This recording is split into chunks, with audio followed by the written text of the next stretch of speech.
औरत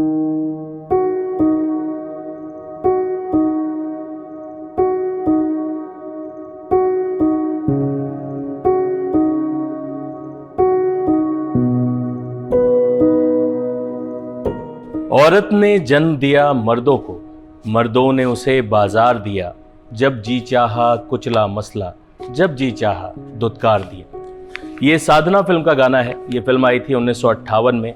साहिर लुधियानवी ने इसके बोल लिखे थे। अब साल 2024 चल रहा है, लेकिन स्थितियां बिल्कुल नहीं बदली।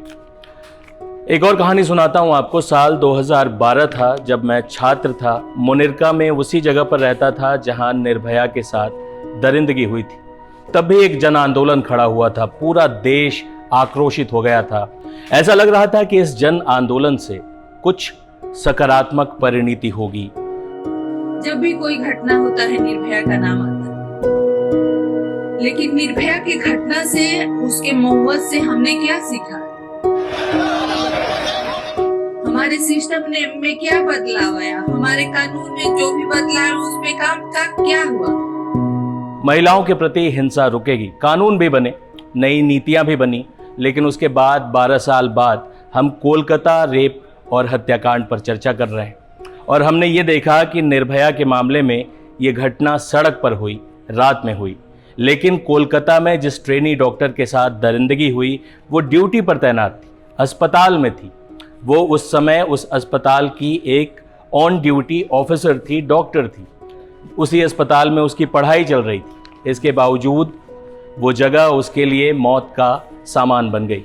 इसके बावजूद कोई भी, एक संजय रॉय नाम का दरिंदा उस सेमिनार हॉल में घुसता है जहां पर वो ट्रेनी डॉक्टर आराम कर रही होती है, उसके साथ दरिंदगी करता है, उसके साथ ऐसी यातनाएं उसे देता है जिसकी डिटेल्स में मैं नहीं जाना चाहूँगा। आप अब तक तमाम खबरों से वाकिफ़ हैं। कितनी चोटें लगी हैं, कितने लोग उसमें शामिल हैं, अभी तक इसकी जानकारी नहीं आ पाई। लेकिन इस पूरे घटनाक्रम ने हमारे समाज पर तो सवालिया निशान लगाया ही है। महिलाओं की सुरक्षा को लेकर गंभीर सवाल खड़े किए ही। लेकिन कुछ 3 किरदार हैं जिनके ऊपर ये कहानी अभी तक केंद्रित। पहला किरदार है इस कॉलेज के प्रिंसिपल का। नाम है doctor Sandeep Ghosh. Doctor Sandeep Ghosh orthopaedic surgeon हैं। इसी कॉलेज के इस घटना तक प्रिंसिपल थे, ऑर्थोपेडिक डिपार्टमेंट के हेड थे। इसी कॉलेज से उन्होंने पढ़ाई भी की थी और 1994 में मेडिकल की डिग्री हासिल की थी। उसके बाद इसी कॉलेज में वो प्रिंसिपल भी थे। लेकिन इन संदीप घोष पर कई सवाल उठ रहे हैं। सीबीआई उनसे लगातार पूछताछ कर रही है। सवाल क्यों उठ रहे हैं? क्योंकि जब ये घटना होती है, उसके बाद संदीप घोष जो उस कॉलेज के प्राचार्य हैं, यानी अभिभावक हैं, उनका रोल था कि इस घटना की तह तक जाना। उनका रोल तो ये था कि उस महिला डॉक्टर की सुरक्षा सुनिश्चित होती। अगर वो अपना किरदार सही तरीके से निभा रहे होते तो इतनी जघन्य घटना ही नहीं होती। लेकिन ये डॉक्टर संदीप घोष काफी संदिग्ध चरित्र के व्यक्ति हैं। इनके ऊपर कई तरह के आरोप लगे हैं। सीबीआई इनसे लगातार कई घंटों की पूछताछ कर रही। लेकिन राज्य सरकार का रवैया भी सवालों के घेरे में। जब डॉक्टर संदीप घोष को इस हत्याकांड और रेप के बाद आरजी कर अस्पताल से हटाया गया था, तो उन्हें कोलकाता के दूसरे मेडिकल कॉलेज में प्राचार्य बना दिया गया। यहाँ राज्य सरकार की जो भूमिका है वो भी सवालों के घेरे में। 2021 में संदीप घोष आरजी कर मेडिकल कॉलेज के प्रिंसिपल नियुक्त होते हैं। इसके बाद 2 बार इनका यहाँ से ट्रांसफर होता है, लेकिन अपने रसूख का इस्तेमाल करके डॉक्टर संदीप घोष अपना ट्रांसफर रद्द करवा देते हैं। वो इसी अस्पताल में बने रहते हैं। इनके ऊपर तमाम तरह के धांधली के आरोप लगते हैं। इन पे लगता है आरोप कि ये रैकेट चला रहे हैं अस्पताल में। हर एक चीज में इनका 20% कमीशन फिक्स होता है, ऐसा इनके सहयोगी बता रहे हैं। और ये गोरख धंधा न जाने कब से चल रहा था। क्या पता उस ट्रेनी डॉक्टर की मौत के पीछे जिम्मेदार कारणों में एक कारण ये भी हो। ये सीबीआई की जांच के बाद पता चलेगा। लेकिन डॉक्टर संदीप घोष की भूमिका बहुत संदिग्ध है, सवालों के घेरे में है और शर्मिंदा करने वाला है। अब इस पूरे बवाल के बाद राज्य सरकार ने आर्थिक धांधली के लिए संदीप घोष के खिलाफ एसआईटी गठित कर दी है। एसआईटी को 1 महीने के अंदर अपनी रिपोर्ट दाखिल करनी है। कोलकाता पुलिस ने भी संदीप घोष पर एक एफआईआर दर्ज की।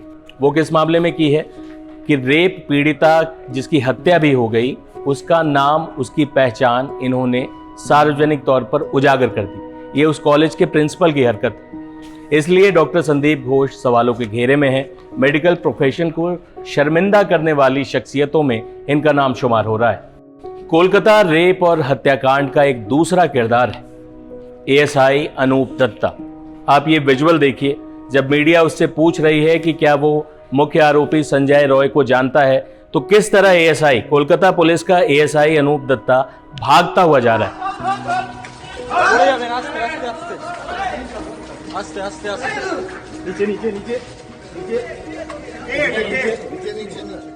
कोलकाता पुलिस की 4थी बटालियन से ताल्लुक रखने वाला एएसआई अनूप दत्ता संजय रॉय का करीबी बताया जाता है। संजय रॉय वही दरिंदा जिसने उस पीड़िता के साथ इस दरिंदगी को अंजाम दिया। हालांकि पोस्टमार्टम रिपोर्ट गैंग रेप की तरफ इशारा करती है, जिसका मतलब है कि इस पूरी घटना में कई और किरदार शामिल हो सकते हैं। इस एएसआई अनूप दत्ता की भूमिका भी बहुत संदिग्ध है। कहा तो ये भी जा रहा है कि इसने संजय रॉय के साथ कमरा शेयर किया था। संजय रॉय और इसकी दोस्ती बहुत पुराने समय से चली आ रही है और संजय रॉय के कई काले कारनामों को छुपाने में, उसे पुलिस से बचाने में एएसआई अनूप दत्ता का हाथ रहा है। सीबीआई ने इससे 12 सवाल पूछे। वो 12 सवाल क्या हैं, वो आपको अपनी स्क्रीन पर दिखाई दे रहे होंगे। सीबीआई ने पूछा कि संजय रॉय आपके बैरक में क्यों और कब से रहता था? क्या आप भी उसके साथ रहते थे? क्या संजय रॉय ने वारदात वाले दिन आपसे बात की थी? अगर की थी तो कब, कितनी बार और क्या बात की?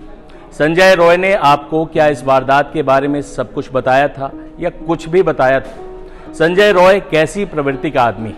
क्या वारदात वाली रात में संजय रॉय ने बैरक में शराब पी थी? क्या आप भी उसके साथ शराब पी रहे थे? क्या संजय हिंसक स्वभाव का था? संजय का अस्पताल में क्या काम था? उसे वॉलंटियर के तौर पर क्या क्या जिम्मेदारी दी गई थी? क्या संजय अस्पताल में लाइसेंसिंग का काम करता था?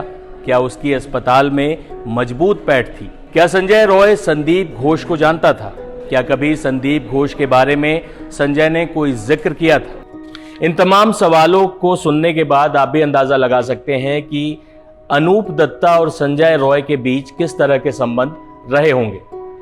अब इस पूरी घटना के तीसरे किरदार और उस किरदार की तरफ आते हैं, उस हैवान, उस दरिंदे की तरफ आते हैं जो अभी चर्चा के केंद्र में है, मुख्य आरोपी संजय रॉय। ये भी बहुत संदिग्ध किरदार है। संजय रॉय के बारे में जितनी जानकारियां आ रही हैं वो हैरान करने वाली, और सबसे ज्यादा हैरानी तो उस सिस्टम पे हो रही है कि इतने अपराधों के बावजूद ये आदमी ऐसे खुला कैसा घूम रहा था। अगर उस पर पहले ही कार्रवाई हो गई होती तो उसने इस जघन्य घटना को अंजाम नहीं दिया होता। इसके बारे में जानेंगे। आइए संजय रॉय के बारे में भी थोड़ी जानकारी आपको देते हैं। 2019 में संजय रॉय कोलकाता पुलिस के आपदा प्रबंधन समूह में शामिल होता है, लेकिन वॉलंटियर के तौर पर, सिविक वॉलंटियर के तौर पर। लेकिन जल्द ही अपना ट्रांसफर कोलकाता पुलिस वेलफेयर में करा लेता है। कहा जाता है कि 4थी बटालियन कोलकाता पुलिस में इसके संबंध अच्छे थे। संबंध अच्छे कैसे थे? क्योंकि इसी बटालियन में एएसआई अनूप दत्ता भी था, और अपने इन्हीं संबंधों का इस्तेमाल करके संजय रॉय जब चाहे तब अस्पताल जाता था, अस्पताल के थाने में अपनी ड्यूटी करा लेता था। तमाम विभागों में उसकी पैठ थी। और कहा तो ये भी जा रहा है कि जो प्रिंसिपल साहब थे संदीप घोष, वो जो वसूली का धंधा करते थे, उसमें एक छोटा मोटा प्यादा संजय रॉय भी था। इसका नाम पुलिस लाइन में कई ट्रांसफर कराने में भी आया। तो आप अंदाजा लगा सकते हैं कि इसकी पैठ कितनी गहरी थी। सिस्टम में किन किन लोगों को ये जानता था। एक सिविक वॉलंटियर होते हुए कभी थाने में इसकी ड्यूटी होती है, अस्पताल के तमाम विभागों में ये बेरोक टोक जा रहा था। इसी वजह से ये वारदात को अंजाम देने में भी सफल रहा। संजय रॉय के बारे में एक और चौंकाने वाली बात सामने आई है। उसे रोज 5 लीटर पेट्रोल मिलता था घूमने फिरने के लिए। उसके पास जो बाइक थी उस पर पुलिस का स्टिकर लगा हुआ था, यानी वो पुलिस में अपनी पैठ दिखाकर कई गलत कामों को अंजाम देता था। कहा जा रहा है कि उसकी 4 शादियां हुई थी, 3 पत्नियों ने उसको छोड़ दिया था उसकी प्रताड़ना से तंग आकर। एक पत्नी की मौत कैंसर से हो गई। उसकी जो पुरानी सास है वो उस पर तमाम गंभीर तरह के आरोप लगा रही है। इस संजय रॉय पर छेड़खानी, महिलाओं को ब्लैकमेल करना, उनके साथ यौन हिंसा, साइबर क्राइम, ऐसे तमाम आरोप लगे। कई बार पुलिस में भी मामला गया, लेकिन हर बार पुलिस में अपनी पैठ के कारण ये आरोपी बच पाने में कामयाब हो जाता था। तो इस तरह से जो कोलकाता में हुआ है वो अनायास ही नहीं हुआ है। वो अचानक नहीं हो गया है और उस पर आपका, हमारा, सबका आंदोलित होना बनता है। लेकिन ये सवाल पूछना भी बनता है कि ऐसी घटनाएं आखिर हो क्यों रही, इसके मूल में कारण क्या है। एक अस्पताल में अगर एक ट्रेनी डॉक्टर सुरक्षित नहीं है तो हम महिलाओं को किस आधार पर कह सकते हैं कि हमारे देश में स्त्री सुरक्षा के लिए जो कानून है वो ढंग से काम कर रहे हैं। सिस्टम को लेकर कई सवाल खड़े होते हैं। अस्पताल प्रशासन पर सवाल है, कोलकाता पुलिस पर सवाल है, राज्य सरकार पर सवाल। और आखिरी सवाल तो हमें अपने आप से ही पूछना चाहिए कि हम ऐसी ही घटनाओं के बाद क्यों जागते हैं। ऐसी घटनाएं नहीं हो रही होती हैं, मीडिया की सुर्खियां नहीं बन रही होती हैं, तब भी इस देश में क्या बलात्कार की घटनाएं नहीं होती हैं। हर 2 मिनट पर एक रेप की घटना हमारे देश में रिपोर्ट होती है। ऐसी कई घटनाएं हैं जो रिपोर्ट ही नहीं होती। इसलिए आखिरी सवाल उन तमाम नागरिकों के लिए मैं छोड़कर जा रहा हूं जो अपने आप को भारत का प्राउड निवासी कहते हैं। क्या हम एक ऐसा देश चाहते हैं जहां हमारे देश की बेटियां, बहन सुरक्षित महसूस ना करें? अगर हम ऐसा नहीं चाहते तो हमें ये सुनिश्चित करना पड़ेगा कि सिस्टम पूरी तरीके से काम कर रहा हो और उसके लिए हमारा नागरिक समाज जागृत हो। शुक्रिया। 2020 में निर्भया के मुजरिमों को सजा हुई थी। उसके पहले भी, उसके बाद भी इतने सारे केस हुए हैं। बच्चियों को 35 टुकड़ों में काट दिया गया, बच्चियों को घसीट दिया गया। किसको इंसाफ? घटनाएं रोज हो रही है।